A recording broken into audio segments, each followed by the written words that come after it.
Welcome back to the Learn English podcast, the podcast teaching English in context so you can learn naturally. My name is Dr. C, and on today's episode, we will be focusing again on American culture and day to day life here in the United States. Specifically, we will be talking about school schedules, summer break, and when back to school time is here in the United States. A little bit about me in case you have not listened to previous episodes. I am an English teacher, teaching English as a second language, and I'm also a public school teacher. So I teach high school here in California, and recently, in the past decade or two, there has been a trend where summer break does not necessarily line up with summertime here in the United States. Since we are in the Northern Hemisphere, summer is officially from June 22nd to September 22nd. Those are our hottest months of the year and what is considered summertime here where we are. However, this does not mean that students are out of school during this time. Traditionally, in the past, anytime before the 1980s or early 1990s, almost every school was out for summer break from June until September. There's a holiday called Labor Day here in the United States, which is always at the beginning of September, and traditionally, after Labor Day is when schools would start back and the new school year would begin. However, recently there's been some trends where the beginning of the school year has moved up. It's become earlier and earlier. Again, these are general trends. This doesn't apply to every student, but the majority of students here in the United States, about 88% of public school students, are in school in August. The reason why it doesn't apply to everyone is that in the United States, there is no federal regulation about when school has to start or when school has to stop in most cases. Usually, states and local governments and individual school districts are able to set their own schedule and decide for themselves when the beginning of the school year is and when the end of the school year is. This means that depending where you live, what state you live in, and even what city you live in, school schedules might be a little bit different. For example, where I live, my school always starts the second week of August, but one of my friends teaches in a school district about 10 minutes away from me, and he had students for the first day of school on July 31st. Very early to have a first day of school. When we look at the map of the United States, what we notice is that schools that are in the Northeast, so New York, New Jersey, Connecticut, Vermont, that area of the United States, they tend to start school later. They tend to still traditionally start in September, which would correlate more with the end of September. In the South, so Florida and Oklahoma and Texas, they tend to start in August. And then when you get to the West Coast, you have schools that start in August and even some that start in July, like in Arizona or in my case, in the city that's right next to mine. So the question becomes why? Why is it that we have summer break or what we call summer break that ends in the middle of summer? Why is it that our students no longer have June to September off, but are in school in July or August? And like with most things, there's a number of reasons, there's a number of factors. So I'll talk about the most common ones and why they have had an impact on the shifting of our school schedules here in the US. Now, the number one reason, at least I would say here in California, is money.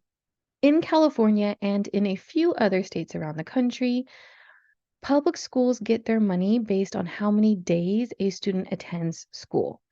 So, for example, every day that your students are at your school gets a little bit of money.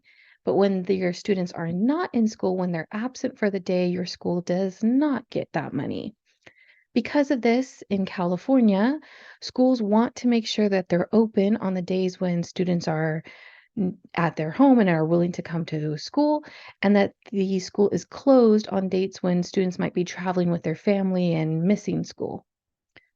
Because of this, time around Thanksgiving and Christmas, New Year's, spring break, Those tend to be longer breaks because students tend to travel with their families more. And when they're traveling with their family, they're not at school. And so the schools would not get as much money if they were open on those days compared to on different days of the year.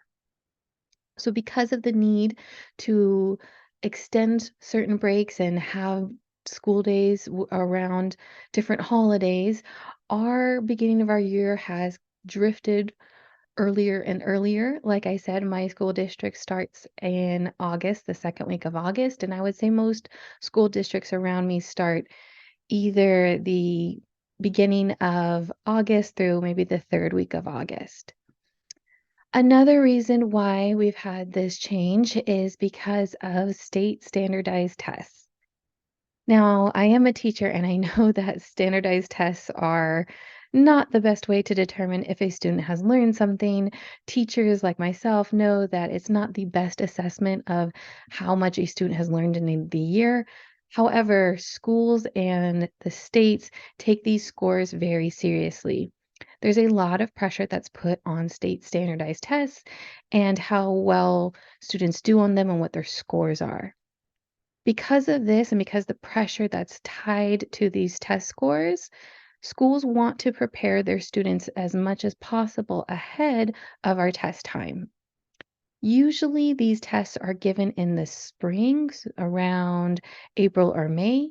And because of that, what schools will want to do is they want to maximize the amount of instruction time, the amount of time that students are in the classroom before these tests.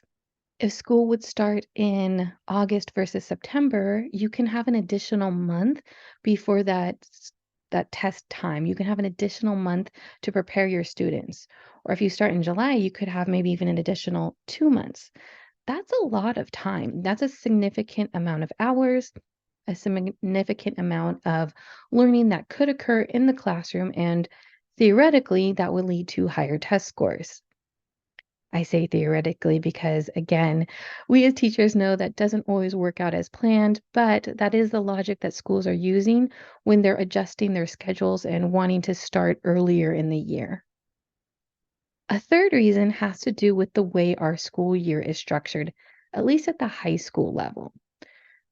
At the high school level, the year is split into two halves. What happens is that you have a first half of the year where you have a set of classes and you get a grade. And then you have a second half of the year where you have maybe slightly different classes, maybe the same, and you get another grade. So students who are in high school usually get two grades for each class that they take, each course that they're taking. And sometimes this applies to middle school and elementary, not always, but traditionally, for sure, in high school, this structure exists. What happens is when you start your school year in September, usually the first half of your year ends sometime in January. Now, that sounds great at first until you realize that you have winter break in December. You usually have schools closed around Christmas time through New Year so students can enjoy the holidays with their families. Because of this, when students would return to the classroom in January right after New Year's, they would have to review, teachers would have to prepare them, and then they would have to take final exams. If you've ever worked with teenagers, you know that they forget things. Having 2 weeks off is not ideal if you're trying to get them to take a test immediately after you get back to school. And so there was a lot of dead time. There was a lot of time where teachers had to review material and prepare, and that was a little bit of a wasted instructional time. By moving the beginning of the school year to August, the semester now ends in December. And what happens is you have your course, your class that you're taking. Students are in it from August through December. And then right before we go on vacation, right before that winter break, students take their final exams. They figure out what their grade is in the class. Everything is entered and finalized, and then we go on winter break. This means that when we come back in January, it's a new course, it's a new grade set, and you're able to move on with new material instead of wasting time reviewing, preparing for final exams. Those are probably the top three reasons why school has started earlier and earlier. Now, one thing I get when I tell my students who live in other countries about our school schedule, they ask me, well, isn't it hot when you go back to school? And my answer is definitely yes. I live in Southern California. It is hot here in the summertime. It's warm, very warm. When we go back to school, it's usually about 95 to 100 degrees when we start the school year, which of course is in Fahrenheit because I'm in the United States. So that's around maybe 34 to 38 degrees Celsius. It's warm, it's hot. Hopefully, your school, if you're in one of these classrooms, if you're in Southern California or in the South of the United States, hopefully it has really good air conditioning.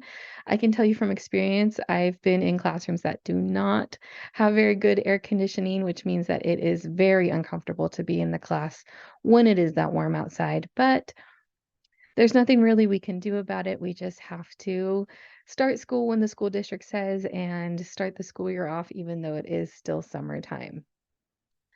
So that means that for my students, for example, our school year goes from August through June. We get done in June, and then they have their summer break, which lasts from about the middle of June to the middle of August. Of course, this doesn't match up exactly with the summer season here in the Northern Hemisphere, but that is what we consider summer break to be.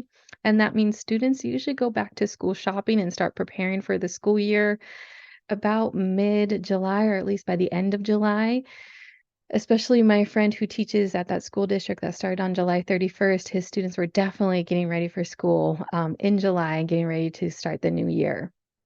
Well, I hope you learned a little bit about the American school calendar here in the United States and why the start of the school year has been moved up earlier and earlier. Even though we call it summer break, it doesn't necessarily correlate with summertime here in the Northern Hemisphere, and our school year starts pretty much in the middle of summer now. If you're watching on YouTube, please leave a comment in the comment section below and let me know, when is summer break and when does the school year start in whatever country you are in? I'd love to compare the differences and just see how school calendars are different around the world. If you're enjoying this podcast and finding these episodes interesting, please leave us a rating on whatever app you are using to listen to this podcast. I would really appreciate it, and it helps other people discover the podcast and listen to our episodes. Please like and subscribe so you don't miss our next episode when it comes out next week. And until then, keep learning English.